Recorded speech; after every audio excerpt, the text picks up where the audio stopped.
It's May 8th here in Seoul, and I'm Kim Dami. We begin with these stories making the headlines at this hour. Starting with Gaza and no signs of a breakthrough in ceasefire talks. Negotiations are continuing, but Israeli Prime Minister Benjamin Netanyahu refuses to compromise on a ceasefire deal that Hamas has agreed to. The U.S. is playing down Israel's control of Gaza's Rafah border crossing. Russian President Vladimir Putin begins his fifth six-year tenure as the country's leader after his inauguration ceremony, which was largely boycotted by the U.S. and most EU nations. President Yoon has reinstated the post of Senior Secretary for Civil Affairs and named former Vice Justice Minister Kim Joo-hyun as a part of efforts to better reflect public sentiment. Negotiations over a ceasefire deal between Israel and Hamas have reportedly resumed in Cairo. But any deal still seems some way off. Our Kim Bo-kyung leads us this morning. Calling it far from meeting its demands, Israel has not accepted a ceasefire deal proposed by Egypt and Qatar, which Hamas has agreed to. In a statement on Tuesday, Israeli Prime Minister Benjamin Netanyahu said that the latest truce proposal from Hamas was designed to torpedo the entry of Israeli forces into Rafah, which did not happen. While saying it is necessary to put military pressure on Hamas for the return of its own hostages, he firmly stated that Israel would not accept a proposal that endangers its own people's security. Israel cannot accept a proposal that endangers the security of our citizens and the future of our country. Therefore, I've instructed the labor ranks that went to Cairo continue to stand firm on the conditions necessary for the release of our hostages, continue to stand firm on the essential requirements for guaranteeing Israel's security. Netanyahu's words come after Hamas declared on Monday evening that it has agreed to a ceasefire deal. Meanwhile, Israel have pushed on with their military operations in Rafah, seizing control of the Gaza side of the Rafah border crossing on Tuesday morning. To this, a senior Hamas official warned that if Israel's military operations continue in Rafah, there will be no ceasefire deal. If the aggression continues, there will be no ceasefire because Israelis are the ones attacking and shooting. This agreement, which the movement agreed to, represents the minimum that responds to the demands of our people and our resistance. Amid the ongoing fighting between Israel and Hamas, the White House has confirmed that discussions on negotiations have resumed in Cairo, Egypt, and that CIA Director Bill Burns is there. While saying that they should be able to close the remaining gaps, the national security spokesman added that the U.S. will do everything to support the process. In a separate briefing, the White House spokesperson made it clear that Washington does not want to see a major operation taking place in Rafah, and that it wants to see a comprehensive plan from Israel to protect civilians who have sought refuge there. Kim Bo-kyung, Arirang News. Russian President Vladimir Putin was sworn in on Tuesday for his fifth term in office. During his inauguration speech, he emphasized Russia's willingness to hold dialogue with the U.S., but only on equal terms. Lee Seung-jae has more. Tuesday marked the beginning of another 6 years in office for Russian President Vladimir Putin, with this inauguration ceremony taking place in Moscow. His fifth term in office comes amid fierce criticism from the West amid the prolonged war in Ukraine. During his inauguration speech, Putin expressed willingness to hold talks with the West, but only on equal terms. Dialogue, including on issues of security and strategic stability, is possible, but not from a position of force, without any arrogance, snobbishness, feeling of one's own exclusiveness, but only as equals, respecting each other's interests. Putin also stressed that the country's state, public, and political system must remain strong and resistant to any challenges and threats in order to maintain the stable development, unity, and independence of Russia. The Russian leader also vowed to grow Russia into the world's fourth largest economy by 2030. The ambitious goal comes as Putin signed a decree that sets national development goals for 2030 and beyond on the day of his inauguration. In the decree, Putin called for Russia's GDP growth to be above the global average, while increasing research and development costs to 2% of GDP by 2030, raising the ranking of R&D spending compared to economic size to within the world's top 10. Meanwhile, South Korea's ambassador to Russia, Lee Do-hoon, attended the inauguration. A South Korean government official who spoke on the condition of anonymity said that Lee's participation was decided after careful consideration of various pending bilateral issues and the need to manage bilateral relations with Moscow. His visit also came despite the boycott of Western countries amid the protracted war in Ukraine. Lee Seung-jae, Arirang News. French President Emmanuel Macron and Chinese leader Xi Jinping met for the second day straight on Tuesday, moving from the French capital to a more informal setting in the Pyrenees Mountains. This followed talks at the Élysée Palace in Paris on Monday. During the Chinese leader's third visit to France to mark the 60th anniversary of relations between China and France. While the 2 days of talks were said to be friendly in nature, reports say, Xi made a few concessions on a number of issues raised by Macron, including Beijing's ties with Moscow on the prolonged war in Ukraine. Next up on Xi's European tour are trips to Serbia and Hungary, with the visit seen as an attempt to split U.S.-led anti-China initiatives in Europe. South Korea's top diplomat will head to Beijing ahead of the summit between the leaders of South Korea, Japan, and China that will likely take place later this month here in Seoul. Eyes are now on whether Cho Tae-yul's China visit will be a stepping stone to softening Seoul-Beijing relations. Our Foreign Affairs correspondent Breezy reports. Foreign Minister Cho Tae-yul is reportedly set to visit Beijing next week as South Korea seeks to mend relations with China before the country's leaders meet for a trilateral summit in Seoul. South Korean media reported Tuesday that his trip will take place sometime around May 13th. The foreign ministry has yet to confirm but did not deny that his visit will take place soon. South Korea and China have been communicating closely based on a mutual understanding of the importance of high-level talks. We are in the final stages of talks regarding Minister Cho Tae-yul's visit to China. This is Cho's first visit to China since he took office in January. It's also the first visit to Beijing by a South Korean foreign minister in more than 6 years. Cho is set to hold talks with his Chinese counterpart Wang Yi and discuss a wide range of bilateral and global matters, including security issues such as asking for China's constructive role in countering North Korea's nuclear missile threats, as well as economic issues. The top diplomat's visit comes ahead of the trilateral summit between the leaders of South Korea, Japan, and China that will likely take place later this month in Seoul. Seoul's foreign ministry earlier said South Korea is in final consultations with Beijing and Tokyo to hold the upcoming summit on May 26th and 27th. If it takes place this month, this will be the first time in almost 4.5 years since the meeting last took place in Cheongdo in December 2019. Relations between Seoul and Beijing have been strained over the issue of China forcibly sending back North Korean defectors.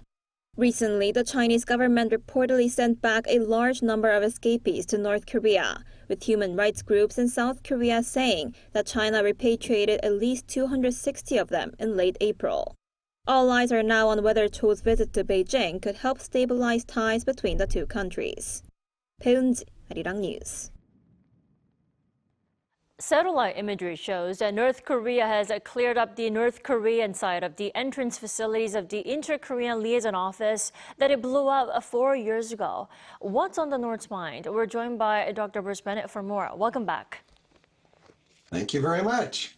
So the imagery was taken by Planet Labs, and the North did the same for the South Korean side last month. What's on the North's mind?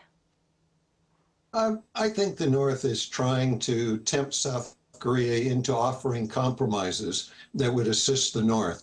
We know from what U.S. Ambassador Turner has said, Kim Jong-un appears to be in relatively difficult internal circumstances. And so he's obviously looking for something from the outside, including from South Korea, that would help him strengthen his image within the North. I see. Well, as my colleague reported just now, South Korean officials are finalizing the foreign minister's first trip to China in more than 6 years, ahead of a summit between the leaders of South Korea, Japan, and China, which is expected to take place in mid-May here in Seoul. Now, later in May. Now, of course, it's likely that South Korea's top diplomat will ask China once again to play a constructive role in dealing with North Korea issues. The question is, will Beijing listen this time? Oh, I think Xi Jinping's answer will be obvious. I think he'll say, you're not giving me credit for everything I've been doing for you. I have been helping you with Kim Jong-un, or things could be more difficult. Look at what Kim announced in December. I tried to tone that down, but I did as much as I can. So I think efforts to get China to do more will be very difficult. It is possible that China will agree to do that, but China has always argued that it doesn't have much leverage on North Korea, and I don't think that argument is going to change in this case. All right, it's been pretty challenging to persuade China to do something constructive and always in the past few years. Now, Japanese Prime Minister Fumio Kishida has been long pursuing for a summit with North Korean leader Kim Jong-un, mainly to bring up his approval rating over in Japan. Now, if a summit between the leaders of China and Japan takes place, will Kishida be able to make a convincing argument and ask Beijing for help to make that happen? Well, he will certainly make that request. Again, China is likely to say, we just don't have much leverage here, so we can't help you very much. But I think we have to remember that this isn't just about Kishida's popularity. The Japanese still think there are Japanese being held captive in North Korea that they're trying to liberate, much as Israel is trying to liberate captives that Hamas is holding. This is a very sensitive issue when your own national countrymen are being held by another country. And so I think Kishida is prepared to make some compromises to get Kim Jong-un to consider that. I'm just not sure that Kim thinks that there's much he has to get out of such of a discussion. Definitely. That's why it's been so difficult to convince Kim Jong-un to come out and have a summit with Kishida. And now, in the meantime, North Korea this past Sunday slammed the U.S. and other countries for seeking an alternative to the UN monitoring panel that enforced sanctions against Pyongyang after the same panel was unable to be renewed because of Russia's veto. Would an alternative panel be effective enough to keep the regime under control? Well, we have to remember that the UN panel didn't keep the regime under control. They managed to reduce somewhat the things they were doing by exposing them. But there was many, many violations of the UN sanctions that still went on with the panel meeting. That said, a replacement panel is very important. If we can get the replacement panel, they can continue reporting on North Korean violations. And while none of that reporting will stop North Korea, it may slow it down a bit, especially if some of the sources of electronic components, funding, so forth, are reported by that panel. That's going to be embarrassing for the outside groups helping North Korea. And so that's an important thing to have continue. Right, especially when North appears to be caring so much about its image on the global stage. And Russian President Vladimir Putin is visiting China in mid-May for a summit with his counterpart Xi Jinping. How likely is it that Putin will stop by North Korea as well? I think there's an even chance that he'll try to do that. Let's face it, for Putin, the key issue is, does he have much to gain from it? Is there something North Korea can give him? Are they prepared to announce something that North Korea is going to give him, or he's going to announce something he's going to give North Korea? For example, let's say he announces that he's giving major missile defense or air defense capabilities to North Korea.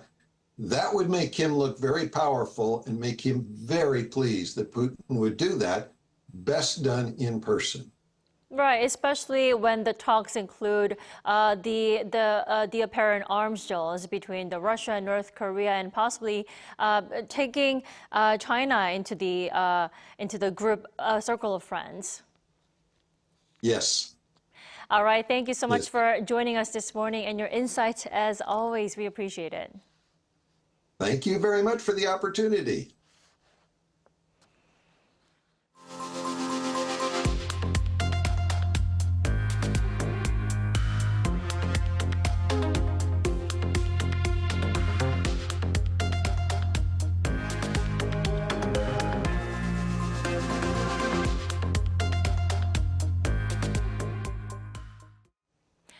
President Yoon Suk-yeol appointed ex-Vice Justice Minister Kim Joo-hyun as Senior Secretary for Civil Affairs, bringing back the position that he abolished for better communication with the public. Our correspondent Oh Soo-young tells us more. President Yoon Suk-yeol has named a Senior Secretary for Civil Affairs, reviving a post he previously scrapped, in the move to strengthen his communication with the public as he begins his third year in office this week. On Tuesday, Yoon himself announced he had re-established an Office for Civil Affairs, with former prosecutor and Vice Justice Minister Kim Joo-hyun as the head. This comes after the defeat of his ruling People Power Party at the April 10th general election. Yoon said he had failed to reflect the wishes of the public and vowed to reform the way he communicates and runs the country. During his presidential campaign, Yoon had pledged to streamline his administration to exclude a Secretary for Civil Affairs, citing previous misdeeds that occurred under the role, including abuse of power over government bodies and the investigation of citizens. However, the president said on Tuesday he realized that the position had remained throughout successive governments in order to heed public opinion and better inform the management of state affairs. I think what he would probably do in this context is to use the position as a way to help implement, and also, again, part of this issue of messaging, his domestic policies. And to be a point where this can be coordinated as best as it can be, given the control of the Democratic Party, but as a medium towards which domestic policies can be sort of pursued in a more comprehensive way. In another move signaling change, President Yoon will hold a press conference on Thursday morning, according to spokesperson Kim Soo-kyung. A senior official said no questions are off the table. The press conference will aim to address a variety of topics within its roughly 1 hour timeframe, with the spokesperson moderating. Yoon's presser comes 21 months after his last media conference, which was for his 100th day in office. The president also halted his frequent impromptu questions and answers or doorstepping sessions with media after a series of unsavory exchanges with broadcaster NBC. As Yoon takes steps to make his approach to policy more inclusive and open to discussion, Yoon will deliver a video message to Korean citizens from his own office at 10 a.m. before his Thursday presser.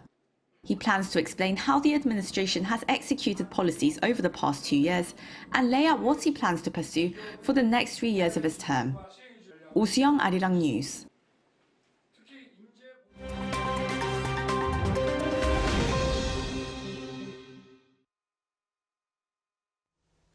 Good morning, I'm Che Ji-hee, and now we turn over to stories from around the world. Starting off in the United States, and some heated exchanges on the 13th day of former U.S. President Donald Trump's hush money trial involving one of the case's central figures, adult film actress Stormy Daniels. Daniels, who alleges she was paid $130,000 US to remain quiet about a sexual encounter with the former president, was on the witness stand and was given a difficult time by the defense, who accused her of extortion. Daniels repeatedly denied the claims, with voices raised during the cross-examination. Earlier, while being questioned by the prosecution, Daniels gave details of the alleged encounter in a Lake Tahoe hotel in 2006, including a reference to the silk pajamas worn by Trump.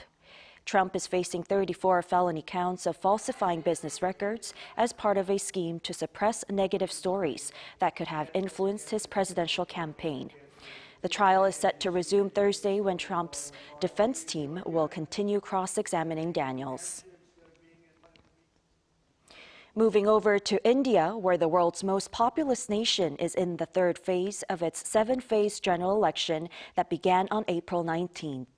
Prime Minister Narendra Modi and Union Home Minister Amit Shah were among the voters on Tuesday. Voting for the third phase of elections started at 7 a.m. in 93 constituencies spread across 11 states and union territories. But there were reports of sporadic incidents of violence in 4 constituencies. The third phase of the elections for the Lok Sabha, India's lower house, has over 1,300 candidates in the fray, including around 120 women. Multinational tech giant Apple on Tuesday unveiled its latest OLED screens for its high-end iPad Pro models, including the iPad Air and iPad Pro tablets. According to Apple CEO Tim Cook, it marked the biggest day for iPad since its introduction. It's also the first time Apple has released new iPad models since 2022, which is the longest gap between updates since the product was launched in 2011. The iPad Pro, which is Apple's top-of-the-range tablet, will be available in two sizes, an 11-inch model and a 13-inch model, and is reportedly thinner than previous models, measuring only 5.1 millimeters in thickness. And finally, to Canada, where police say a security guard at rapper Drake's Toronto mansion was shot and seriously wounded in the early hours of Tuesday morning. Authorities say shots were fired from a vehicle before suspects fled the scene. It has not been confirmed whether the five-time Grammy Award winner was at home during the incident. Drake and U.S. rapper Lamar have been involved in an escalating war of words, with each releasing tracks dissing the other, but police said the motive behind the shooting, as well as the details of the shooter or the vehicle, are not yet known.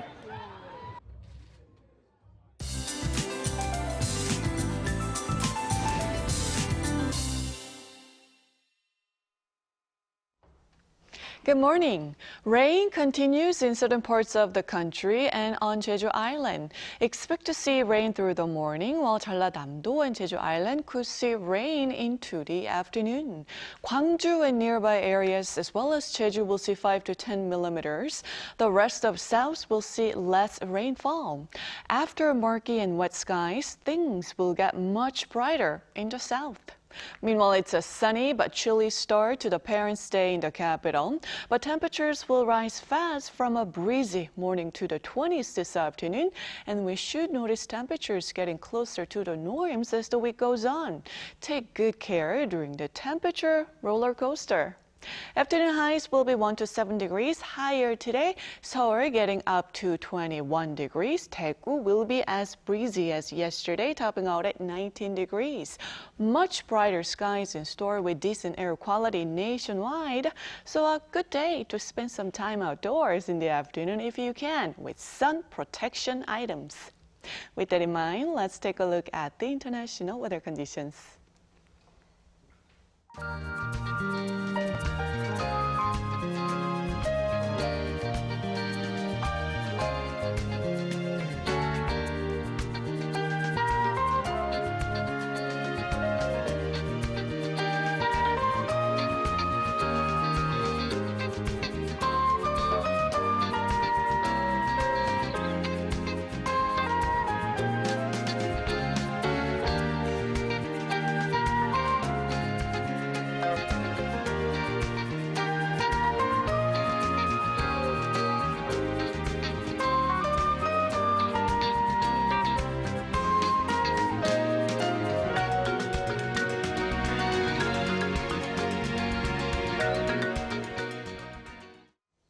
We thank you for watching New Day at Arirang. We'll be back tomorrow for Thursday's edition at the same time, 9 a.m. Korea time.